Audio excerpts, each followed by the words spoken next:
بسم اللہ الرحمن الرحیم السلام علیکم ورحمۃ اللہ وبرکاتہ۔ آج میں بنا رہا ہوں حلال گوشت۔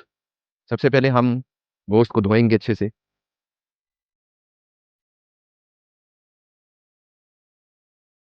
پھر میں نے گوشت کو دھو لیا ہے۔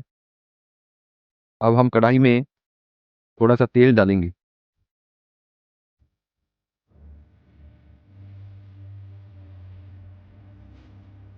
اب تھوڑا تیل کو گرم ہونے دیں۔ اتنی دیر ہم چائے پی لیں ذرا۔ آ جائیں آپ بھی پی لیں چائے۔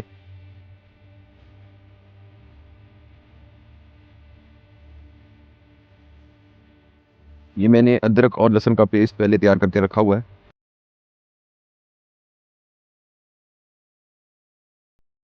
تو اس کو ڈالیں گے پہلے ہم۔ بسم اللہ الرحمن الرحیم۔ دیکھیں اللہ تعالیٰ نے اپنی مخلوق کے لیے بے شمار نعمتیں نازل کر دی ہیں، بے شمار۔ آخری کتاب میں قرآن میں اللہ تعالیٰ ارشاد فرماتے ہیں کہ ہم نے الگ الگ رنگ کی چیزیں پیدا کی۔ اگر آپ اپنے کھانے پینے کی چیزوں پہ غور و فکر کریں گے تو آپ کو اللہ کی نشانیاں دکھائی دیں گی، کیونکہ اللہ کی نشانیاں دکھتی ہیں غور و فکر کرنے والوں کو، سوچ بچار کرنے والوں کو۔ ہر انسان کو اللہ تعالیٰ نے دماغ دیا ہے تاکہ وہ غور و فکر کرے، وہ سوچ بچار کرے اور اللہ تک پہنچ جائے۔ ماشاء اللہ، اللہ کی نشانیوں پہ غور و فکر کرے۔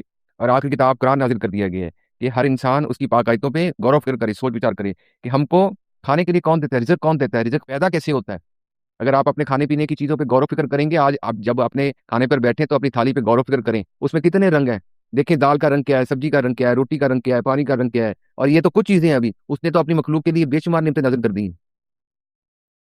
تو اگر کوئی اس کی نشانیوں پہ غور کرے گا تو اپنے لیے کرے گا تاکہ وہ حقیقت کو جانے۔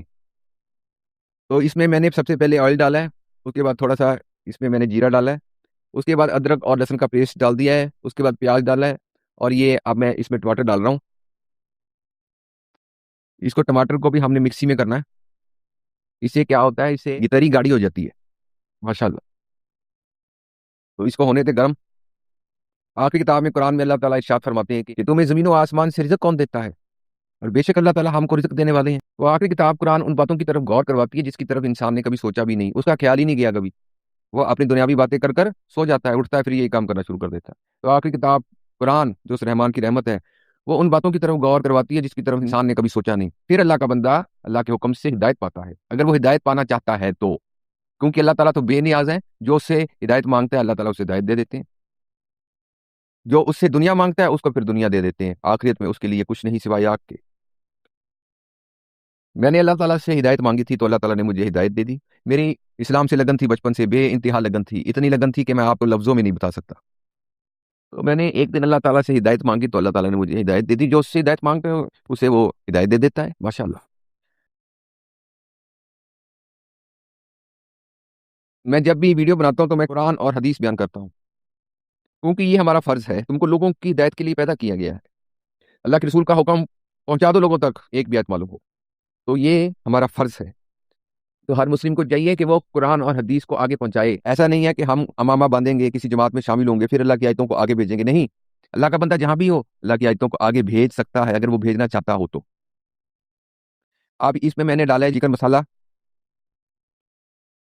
اور یہ اپنا کوئی کوکنگ چینل نہیں ہے، یہ میرا اسلامک چینل ہے، پلس اپنا صوفی سنگیت، وہ سنگیت جس کے ذریعے اللہ کے ولیوں نے اسلام کی تبلیغ کی، جیسے کہ خواجہ غریب نواز رحمۃ اللہ علیہ، حضرت امیر خسرو رحمۃ اللہ علیہ، حضرت خواجہ نظام الدین اولیاء رحمۃ اللہ علیہ، حضرت خواجہ غریب نواز جب اجمیر آئے تو انہوں نے قوالی شروع کروائی۔ لوگ آتے تھے تو آپ قرآن اور حدیث سناتے تھے لوگوں کو ماشاء اللہ، لوگوں کو اللہ اور اس کے رسول کی پیاری باتیں سناتے تھے، پیارے نبی کی پیاری باتیں سناتے تھے، اللہ تعالیٰ کی پیاری باتیں سناتے تھے، لاکھوں لوگوں کے دل پر اثر ہوا، لاکھوں لوگ اسلام میں داخل ہوئے۔ ایسے انہوں نے صوفی سنگیت کے ذریعے، قوالی کے ذریعے اسلام کی تبلیغ کی، اسے کہتے ہیں قوالی، عشق حقیقی کے کلام جو اللہ کی شان میں لکھے گئے ہیں، اللہ کے رسول کی شان میں، اہل بیت کی شان میں، اسے کہتے ہیں قوالی۔ قوالی کوئی دنیاوی گیت نہیں ہوتے، اسے کہتے ہیں صوفی سنگیت۔ اور صوفی کے لیے لوگ یہ سوچتے ہیں کہ صوفی کا مطلب شاید یہ ہوتا ہے کہ بالوں کو لمبے کر لو، اوپر سے کوئی لبادہ اوڑھ لو، وہ شاید صوفی ہو گیا، نہیں۔ جو یہ بات نہیں جانتا کہ اس کو بھوک لگتی ہے تو اچھے اچھے کھانے کھاتا ہے مجھے لے لے کے، وہ نہیں سوچتا کہ ہم کو کھانا کون دیتا ہے، پیاس لگتی ہے پانی پیتا ہے فریج میں سے نکال کے، لیکن وہ سوچا نہیں ہم کو پانی کون پلاتا ہے، یہ رات اور دن کون کرتا ہے، آسمان سے پانی کون برساتا ہے، رات اور دن کون کرتا ہے۔ جو یہ باتیں نہیں جانتا وہ اپنے رب سے دور ہے، اس کے رسول سے دور ہے، اس کی کتاب سے دور ہے، ان باتوں سے دور ہے۔ وہ تو اپنی دنیاوی باتیں کر کر سو جاتا ہے، اور وہ کہے کہ میں صوفی ہوں تو وہ اچھا نہیں لگتا۔ وہ اگر اپنا گانا گاتا ہے کالی کالی زلفوں کے پندے نہ ڈالو اور سوتا ہے کہ صوفی ہوں، تو وہ کوئی صوفی نہیں ہے۔ سب سے پہلے صوفی بننے کے لیے ایک اللہ پر ایمان ہو، پکا ایمان ہو۔ اللہ تعالیٰ فرماتے ہیں آخری کتاب میں قرآن میں، جو لوگ کہیں ہم اللہ پر ایمان لائیں، ربی اللہ، اور اس پہ جم جائیں، ان پر فرشتوں کا نزول ہوتا ہے، ماشاءاللہ، ان پر رحمت کے فرشتے اترتے ہیں۔ وہ جب آخری کتاب قرآن کو پڑھنے بیٹھتے ہیں، ان کے پاس آ کے بیٹھ جاتے ہیں۔ ہم ان کو نہیں دیکھ سکتے، ہمارے کاندھوں پہ بیٹھے ہیں فرشتے، ان کو نہیں دیکھ سکتے، باقی بات تو بہت ہی دور ہے۔ اللہ تعالیٰ نے آنکھوں میں تاب نہیں رکھی۔ ایسے فرشتے ہیں جن کو آخری کتاب قرآن پڑھنے کا حکم نہیں ہے، تو انہوں نے اللہ تعالیٰ سے کہا کہ ہم آخری کتاب قرآن کو کیسے سنیں؟ تو اللہ تعالیٰ نے فرمایا زمین پر جاؤ، جو میرے نیک بندے آخری کتاب قرآن کی تلاوت میں لگے ہیں، ان کے پاس بیٹھ کر آخری کتاب قرآن کو سنو۔ تو ایسے فرشتے آ کر ان اللہ کے نیک بندوں کے پاس بیٹھ جاتے، ماشاء اللہ۔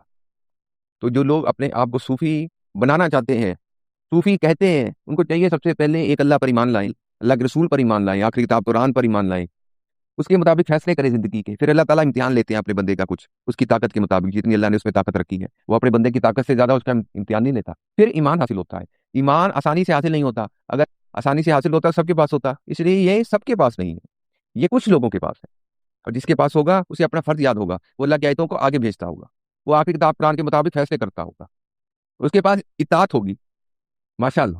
باقی اللہ تعالیٰ کا حکم ہے نماز روزہ حج زکات، یہ اللہ کا حکم ہے، اللہ کا حکم سراخوں پر ہے۔ لو جی، اپنا چکن بن کر تیار ہو گیا ہے اللہ کی رحمت سے۔ اب میں نے اسے کوکر میں ڈال دیا ہے، ایک بار اس میں کوکر میں ابھی مجھے تھوڑا کچا لگ رہا ہے، تو ایک بار ہی کوکر میں ڈال کے اسے تھوڑا سا کرنا پڑے گا ابھی۔ اللہ تعالیٰ کی کتاب میں فرماتے ہیں قرآن میں کہ ہم نے ہر چیز کو پانی سے پیدا کیا، ماشاءاللہ، اور سورہ واقعہ میں فرمایا کہ وہ پانی جو تم پیتے ہو، کیا تم نے اسے آسمان سے برسایا؟ اس کی اگلی آیت کیا ہے؟ اس میں اس کا آنسر دیا گیا، جواب دیا گیا۔ پہلے اللہ تعالیٰ سوال کرتے ہیں تاکہ ہر ذہن اپنے علم کے مطابق سوچے، کیا تم نے آسمان سے پانی کو برسایا؟ نہیں۔ اس کی اگلی آیت میں اللہ تعالیٰ فرماتے ہیں ہم اسے آسمان سے برسانے والے ہیں، ماشاءاللہ۔ تو اللہ تعالیٰ آسمان سے پانی برسانے والے ہیں۔ تو اب میں اس میں ڈال رہا ہوں کلونجی، جس میں اللہ نے شفا رکھی ہے۔ اللہ کے رسول فرماتے ہیں صلی اللہ علیہ وسلم کہ اللہ تعالیٰ نے کلونجی میں ہر بیماری کی شفا رکھی ہے سوائے سام کے۔ آپ سے پوچھا گیا صلی اللہ علیہ وسلم سام کیا ہے؟ آپ نے فرمایا موت۔ تو اللہ تعالیٰ نے کلونجی میں موت کے علاوہ ہر بیماری کی شفا رکھی ہے۔ تو میں جب بھی کچھ بناتا ہوں تو میں کلونجی ضرور ڈالتا ہوں، اور ہم نے کلونجی تڑکے میں نہیں ڈالنی، آخر میں بننے کے بعد اوپر سے تھوڑے سے دانے ڈال دینے، ماشاءاللہ۔ تو اس کو میں نے اب بند کر دیا ہے، اس کو بننے دیں، اس کے بعد دیکھتے ہیں اس کا کیا رنگ آتا ہے، ماشاءاللہ۔ جہاں پر اللہ کا نام آ جائے وہاں پہ تو رحمتیں ہو جاتی ہیں۔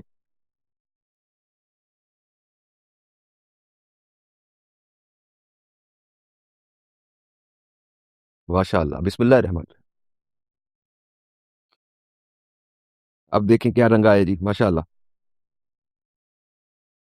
گوشت بن کر تیار ہو گیا ہے۔ تو میں ایسے گوشت بناتا ہوں۔ لو جی، اب ہم بسم اللہ کریں گے اللہ کی رحمت سے۔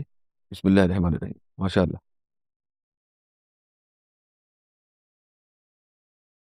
آ جائیں، آپ بھی آ جائیں، میں اپنے دینی بھائیوں کو دعوت دے رہا ہوں، آ جائیں آپ بھی۔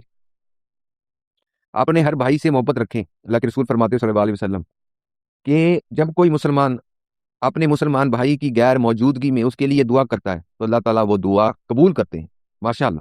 اب ہر مسلم کو سوچنا چاہیے کہ ہم نے اپنے کسی مسلمان بھائی کی غیر موجودگی میں، اس کے سامنے نہیں، غیر موجودگی میں اس کے لیے دعا کی کبھی؟ دیکھیں، سوچیں، کیونکہ مومن تو وہی ہے جو اپنا جائزہ لے۔